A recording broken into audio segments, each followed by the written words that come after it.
The flight from Cagliari to Barcelona is the last segment of this trip. We land at Barcelona and say goodbye to our flight crew. Today we're getting an immersion course in the Catalan modernisme movement. Our first stop is the Hospital of Sant Pau. The hospital was built between 1901 and 1930. It was a fully functional hospital until 2009, when a new hospital opened next to it. In 2014, the restored buildings were reopened as museum and cultural center. The architect was Luis Dominic, a leading figure in the modernisme movement. His buildings combined Art Nouveau elements with elaborate ornamentation inspired by Gothic and Moorish architecture. The hospital's facade includes ceramic and mosaic elements. Some of the ornamentation are references to the hospital's 600-year history as an organization. A short distance away is Sagrada Família, Antoni Gaudí's masterpiece. Gaudí began work on the basilica in 1883 and devoted the rest of his life to the project. The current plan is for the project to be completed in 2026, on the 100th anniversary of his death. Gaudí transformed the project with his architectural vision, combining Gothic and curvilinear Art Nouveau forms characteristic of Catalan modernisme. While the structure is Gothic in form, the ornamentation is organic and asymmetric.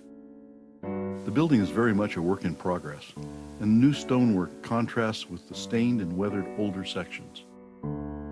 Gaudí's design calls for 18 spires, the 12 apostles, the Virgin Mary, the 4 evangelists, and the tallest central spire for Jesus Christ. 8 of the spires have been completed, shown in this model in blue. The Nativity facade was built between 1894 and 1930. It faces the rising sun and celebrates the birth of Christ. The sculptures are ornately arranged and decorated with natural elements. The tree of life with white doves rises at the center of the facade, between spires dedicated to the apostles Matthias, Barnabas, Jude, and Simon. The church plan is a Latin cross with 5 aisles. The central nave vaults reach 148 feet, and the side naves are 98 feet high. The columns are a unique Gaudí design. They branch like trees, giving a feeling of walking in a forest of giant trees. As in a Gothic cathedral, the interior is bathed in light through stained glass windows.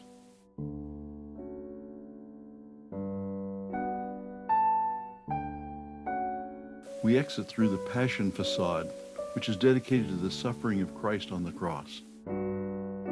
In contrast with the exuberant decoration of the Nativity facade, the Passion facade is austere and carved to invoke a skeleton. The pediment is made of bone-shaped columns supporting a crown of thorns and a cross. The spires are dedicated to the apostles James, Thomas, Philip, and Bartholomew. Now we're back in the streets of Barcelona to see how Gaudí supported himself while he was working on Sagrada Família. This is the Casa Milà, built between 1906 and 1912. Today it's popularly known as the Stone Quarry for its rough-hewn look. At the time of its construction, it was very controversial because of its undulating stone facade and twisting wrought iron balconies. And this is Casa Bayo. Gaudí remodeled the existing structure in 1904. It's popularly named the House of Bones for its skeletal quality. Casa Bayo is one of 4 of a row of modernismo houses referred to as the Block of Discord. Casa Amatier is another house on the Block of Discord, designed by Joseph Pog. It shows the range of styles that made up the Catalan modernisme movement. Next on the Block of Discord is the Casa Milà, remodeled in a neoclassical style between 1906 and 1911. It seems to thumb its nose at its modernisme neighbors. And on the corner of the Block of Discord is Casa Mio Morera. It was designed by Luis Domenech, whose work we saw earlier at the Hospital de Sant Pau. We're in the last night of the trip, and it's appropriate that our farewell dinner be in a Gaudí house. This is Casa Vicens, one of the first Art Nouveau buildings in Barcelona, and Gaudí's first residential commission in 1883. The style is characterized as neo-Mudéjar, a Moorish revival. Casa Vicens was built using a variety of different materials and vibrant colors.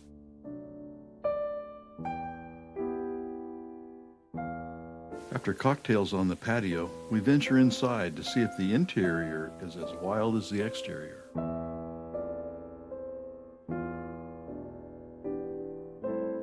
And we're not disappointed. Gaudí incorporated nature into his decor in the form of birds and vines on the walls, and ceilings with pressed paper, ivy, fruit, and flowers. I was intrigued by the spiderweb fountain. Water runs over the spiderweb and the wind blows through it to mist and cool the deck. Early air conditioning.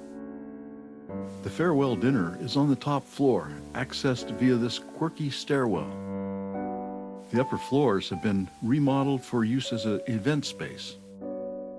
And the food is great. In other words, what we've come to expect on this trip.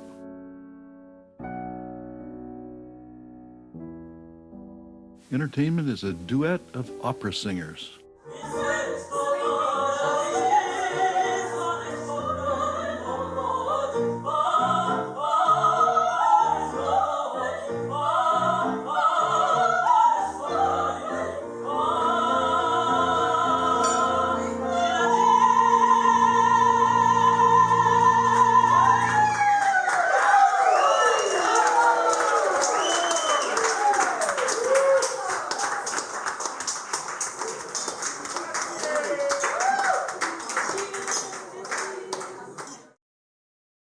We bid farewell to our traveling companions who are starting their journeys home.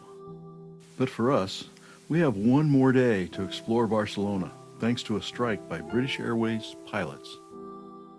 3.5 weeks ago, we wandered through the oldest part of the city, the Gothic Quarter.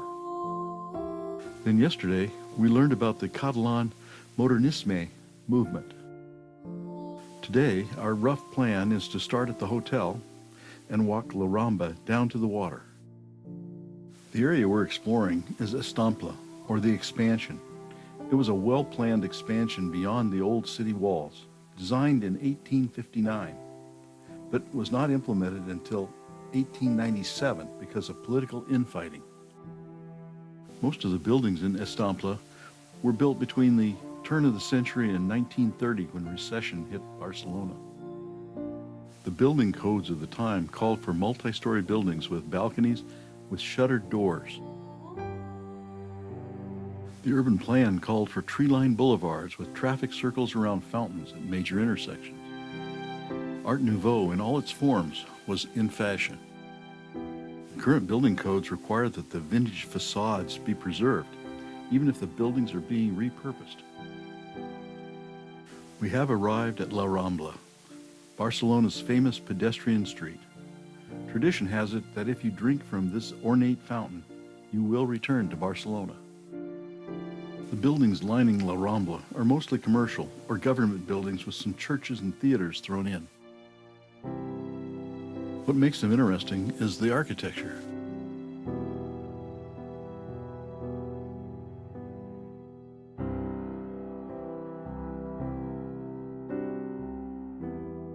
La Boqueria is a large public market and a big tourist attraction.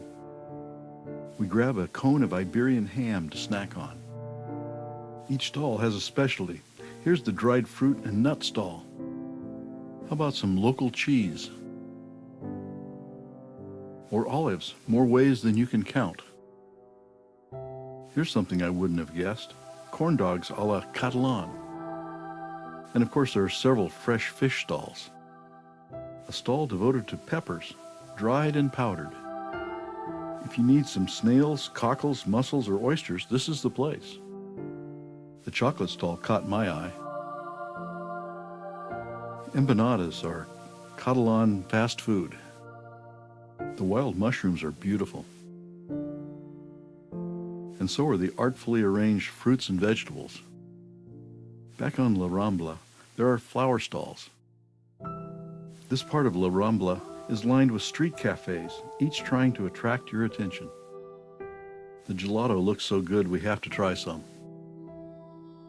La Rambla is a tourist magnet, so there are street performers to entertain, from gymnasts to innovative living statues. We're at the end of La Rambla, at the Christopher Columbus Monument. It was built for the Universal Exposition in 1888, the World's Fair that put Barcelona on the map. So why a monument to Columbus in Barcelona? It turns out that on returning from his first voyage to the Americas, Columbus reported to Queen Isabella and King Ferdinand right here in Barcelona. The waterfront offers a few port-related and architecturally interesting buildings. This funky giant shrimp decorated a seafood restaurant. When the restaurant closed, the city council bought the sculpture and installed it on the promenade. The head of Barcelona was installed for the 1992 Summer Olympics. We work our way back to the hotel through the Gothic Quarter, wandering down some streets that we hadn't explored before.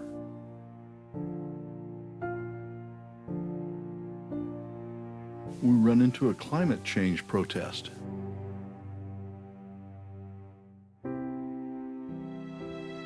We run into a street of quirky little shops with dolly clocks, bobbleheads, and rubber ducks.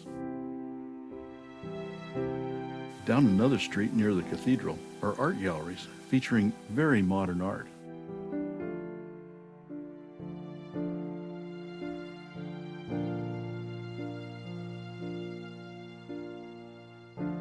And we're back at Catalonia Square, the center of Barcelona.